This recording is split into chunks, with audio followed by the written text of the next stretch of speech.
Hello, welcome to Victober. This is a grand month. Alas, it is coming to an end. I wanted to discuss a few things of topics. Conversation. Modulation. There is a certain distinct but subdued tone of voice which is peculiar to only well-bred persons. A loud voice is both disagreeable and vulgar. It is better to err on the use of too low than too loud a tone. Slang. Remember that all slang is vulgar. It has become of late, unfortunately, prevalent, and we have known even ladies pride themselves on the saucy chic with which they adopt certain cant phrases of the day. Such habits cannot be too severely reprehended. They lower the tone of society and the standard of thought. It is a great mistake to suppose that slang is in any way a substitute for wit. Thank you for joining me. This Victober has been so much fun, and I'm hoping, oh, by the way, no, I didn't read this. I'm hoping that next year will be even more productive than this year. I did not get to the books that I wanted to get to. However, I did get to this, How to Be a Victorian. And in one of my other videos, you may have seen Prometheus chuck it and toss it aside. And that was before I actually had time to detox from this book. Lots of annotations, as you might be able to see.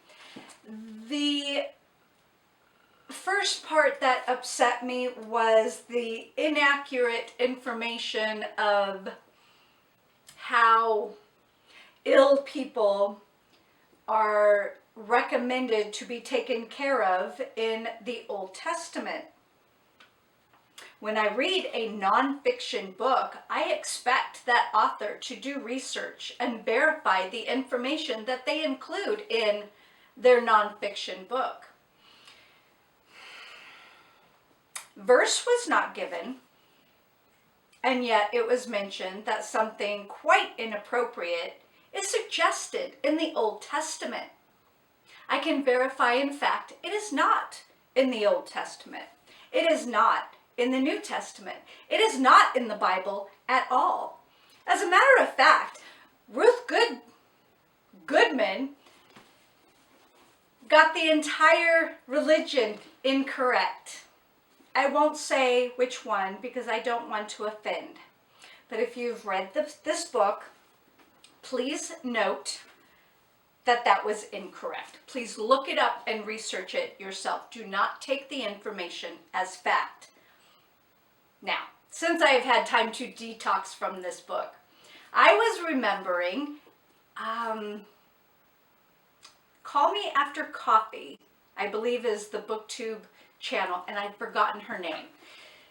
She had created a funny little video about toilet paper at the beginning of all of our chaos. Which books would be appropriate for toilet paper? And I was thinking, part of this might have been appropriate for toilet paper, but then I started thinking, I don't want those vile words touching my skin. So, part of this book will be burned and the rest of it will be donated.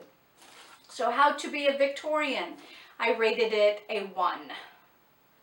I understand that Ruth Goodman has done a lot of research, extensive research, and part of it is really good. And then part of it ruined the entire book for me. I have seen some of her videos online, and that was ages ago, where she does live a Victorian lifestyle, and I loved it. but this includes information that really did not need to be included. It would not be appropriate reading for a lady.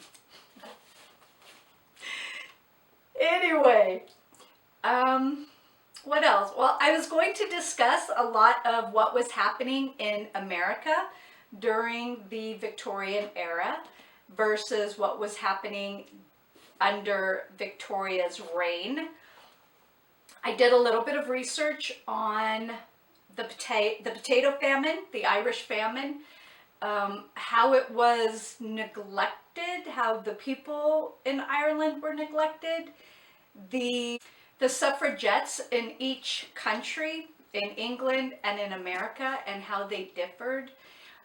It seems as though the rights of women in America were a little better than the rights for women in England. And I did read a little bit of information that the suffragettes in England were a bit more militant, but then America women adopted that type of warfare, if you want to call it that. It was interesting to see too that after Victoria's reign, America was already experiencing the Gilded Age and a time of obscene wealth until the government decided to tax everybody to death. I say that tongue-in-cheek. It was, I didn't finish this.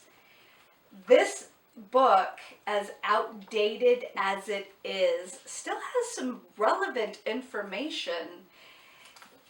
It has everything from salutations and how a person should greet a stranger, how a person should greet a friend or an acquaintance, how family members should greet each other.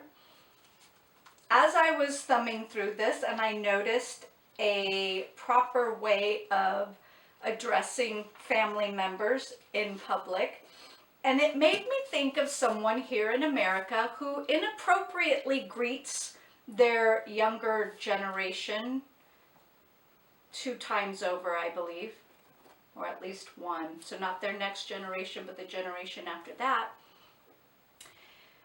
And that person greets the younger generation quite inappropriately on multiple levels. Now, if that's acceptable in their house, then that's acceptable in their house, but it should not be put on public display. So it was interesting reading some of this. I'm hoping to get to this more in depth next Victober, assuming that the hostesses will continue Victober. I know we live in very uncertain times right now. There's a lot of misinformation going around.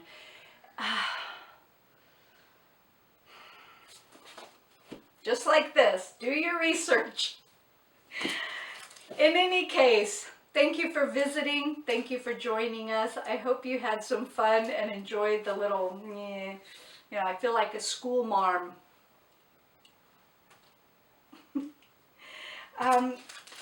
If you guys didn't have a chance to join us, I'm sorry, guys, slang, shame on me. If you did not have a chance to join us this Victober, please put into consideration joining us for next year. It's quite enjoyable. Thank you.